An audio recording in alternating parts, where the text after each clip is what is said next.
Mouvement d'une roche éjectée d'un volcan. Un rocher est éjecté d'un volcan à une vitesse V0 égale 25 mètres par seconde et à un angle alpha égale 35 degrés au-dessus de l'horizontale.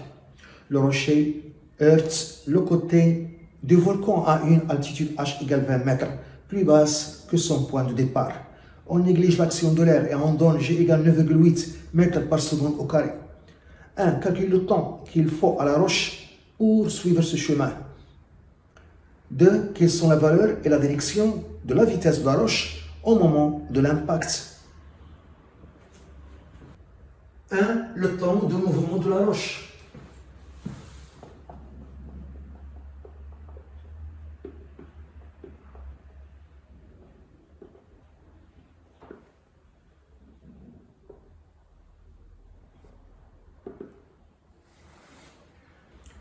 Le schéma, à la date t égale 0, une roche a été éjectée d'un volcan à la vitesse V0 qui forme l'angle alpha avec l'horizontale.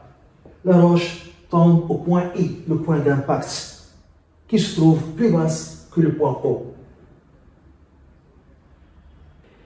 Pour trouver le temps de mouvement de la roche du point O au point I, on applique la deuxième loi de Newton.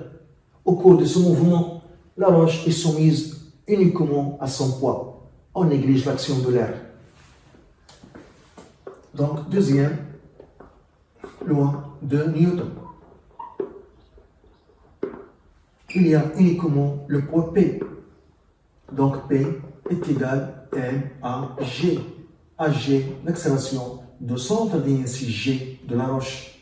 P, c'est M fois G, qui est égal à M à G. Donc, l'accélération AG est égale au vecteur champ de pesanteur G.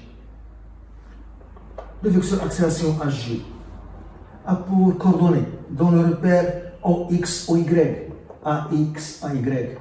Et le vecteur champ de pesanteur G a pour coordonnées, suivant l'axe OX, on projette G sur l'axe OX, la projection donne 0, donc suivant l'axe OX. Sa coordonnée 0. Suivant l'axe OY, la projection de G dans toute la longueur, mais G et J ont des sens opposés, donc c'est moins G. L'égalité des vecteurs signifie l'égalité des coordonnées. Donc AX est égal à 0 et AY est égal à moins G. Par définition, AX, c'est dvx sur dt est égal à 0. AY, c'est dvy sur dt est égal à moins J. Ces deux équations sont appelées équations différentielles de mouvement de centre d'inertie G de la roche. Par intégration, on calcule Vx et Vy. Donc, Vx est égal à une constante C1. Vy est égal à moins G fois T plus une constante C2. Pour déterminer les constantes C1 et C2, on utilise la condition initiale à T égale à 0. Il faut voir la vitesse V0 à T égale à 0. Car C1 est une vitesse et C2 est une vitesse. Donc la vitesse initiale V0 a pour coordonnées V0x et V0y. La coordonnée V0x est obtenue par projection de vecteur vitesse initiale V0 sur l'axe OX. La projection donne cette longueur. Ici, on doit avoir un angle droit. Et cette longueur, c'est le côté adjacent de alpha, qui est égal à l'hypoténuse qui est V0 fois cosinus alpha. Donc ici, V0 cosinus alpha. La coordonnée V0y est obtenue par projection de vecteur vitesse initiale V0 sur l'axe Y. La projection de l'extrémité se trouve ici. Ici, on doit avoir un angle droit. La projection dans cette longueur, qui est le côté opposé de alpha, qui est égal à l'hypoténuse qui est V0 sinus alpha.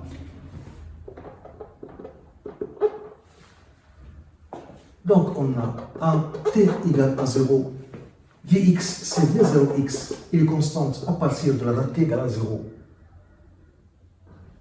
Donc, il est égal à V0 cosinus alpha. Donc, Vx est égal à V0 cosinus alpha.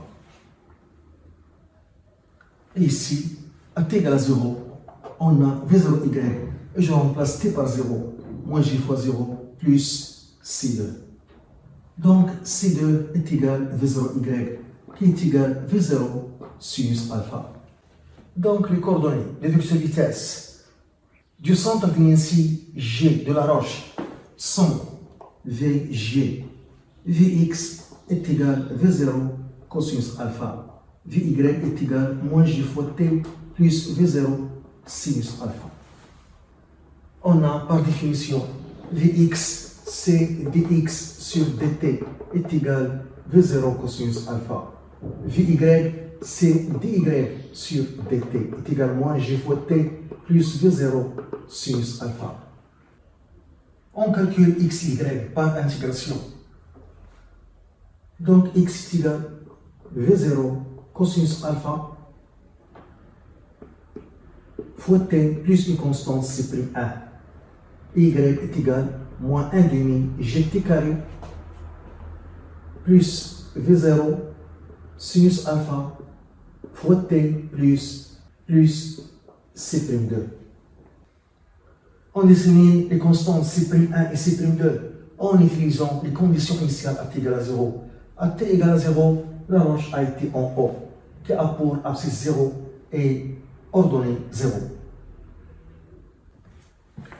À t égale à 0, on a x à t égale à 0 est égal, je remplace ici t par 0, V0 cosinus alpha fois 0 plus une constante C'1. Donc C'1 est égal à l'abscisse à t égale à 0 qui est égal à 0. Y à t égale à 0, je remplace ici t par 0, donc moins 1 demi G0 au carré plus V0 sinus alpha fois 0 plus C'2. Y à t égale à 0 égale 0, donc 0 est égal à C'2. Dans ce cas, les constantes C'1 et C'2 sont nulles. Donc, les équations horaires de mouvement sont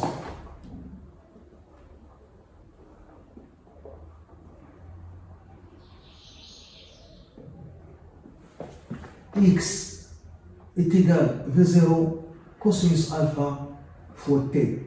Y est égal à moins 1 demi gt au carré plus V0 sinus alpha fois t. Pour le point I, y est égal à moins h, car y négatif et h la hauteur positive. Pour le point I,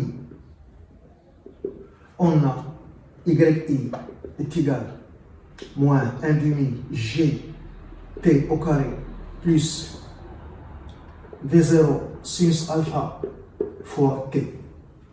I est égal à moins h, le moins de la coordonnée y et h la hauteur toujours positive.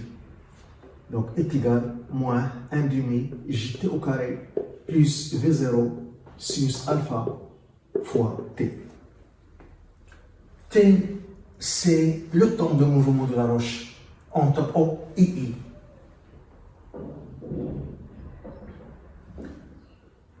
Donc 1 demi G, T au carré, je dépasse ce terme dans le premier nombre. La même chose pour ce terme, moins V0 sinus alpha fois T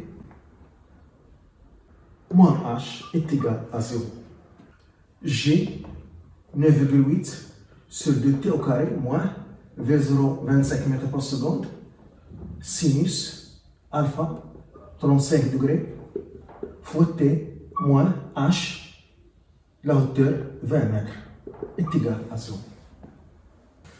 Ce rapport est égal à 4,9 t au carré moins ce produit 14,3 fois t moins 20 est égal à 0. On a une équation de second degré qu'il faut la résoudre en utilisant la méthode de delta. Il faut choisir la réponse positive, car t est positive. La solution négative n'a pas de sens.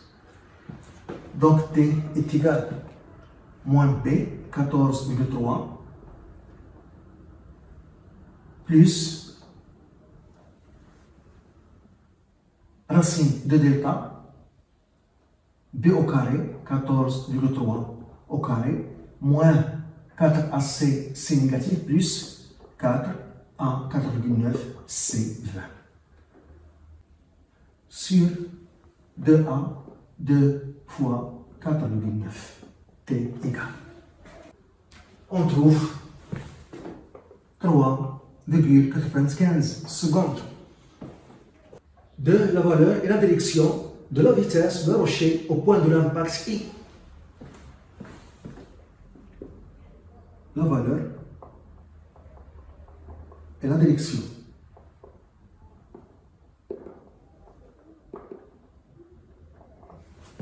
de la vitesse VI au point de l'impact I. Le vecteur vitesse VI a deux coordonnées, l'une suivant l'axe OX, c'est ça la direction de l'axe OX, donc est obtenue par projection de vecteur vitesse VI sur l'axe OX. On doit avoir ici un angle droit, donc ici c'est VIX et une coordonnée suivant l'axe Y, c'est ça la direction de l'axe Y, est obtenue par projection de vecteur vitesse VI sur l'axe Y. On doit avoir ici un angle droit. On obtient cette longueur, c'est VI Y. Et cette longueur, c'est VIX. Donc la valeur VI est égale à la racine de VIX au carré plus VIY au carré. On a vu que Vx est égal à V0 cosinus alpha, les coordonnées de vecteur vitesse, et Vy est égal à moins g fois t plus V0 sinus alpha. Pour le point I, pour le point de l'impact I, on a la date t est égale à 3,95 secondes. Donc Vix, il est constante, est égal à V0, 25 cosinus 35 degrés. On trouve 20,5 mètres par seconde. Viy est égal à moins g, moins 9,8 fois t, 3,95, plus V0, 25, sinus 35 degrés, est égal, donc on doit trouver une valeur négative, car la projection de l'extrémité de vecteur vitesse VI sur l'axe Y se trouve dans la région négative. Donc, la coordonnée VY est négative, donc c'est moins 24,4 mètres par seconde. Donc, la valeur de la vitesse au point de l'impact I, VI est égale à la racine 20,5 au carré plus 24,4 au carré. On trouve 31,9 mètres par seconde. La direction maintenant. On précise la direction du vecteur vitesse VI en calculant l'angle θ que forme le vecteur vitesse VI avec l'horizontale. On peut calculer tangente θ qui est égal le côté opposé sur le côté adjacent. Le côté adjacent c'est Vx. Le côté opposé c'est la valeur absolue de la coordonnée VY. Donc on a tangente θ est égal à la valeur absolue de VIY sur le côté adjacent qui est Vix et qui est positif. Donc, tangente θ est égale. La valeur absolue de la coordonnée VIY, c'est 24,4. Sur le côté adjacent qui est Vix, 20,5 égale. On trouve 1,19. Donc, θ est égal à tangente moins 1 de 1,19. On trouve θ égale 50 degrés.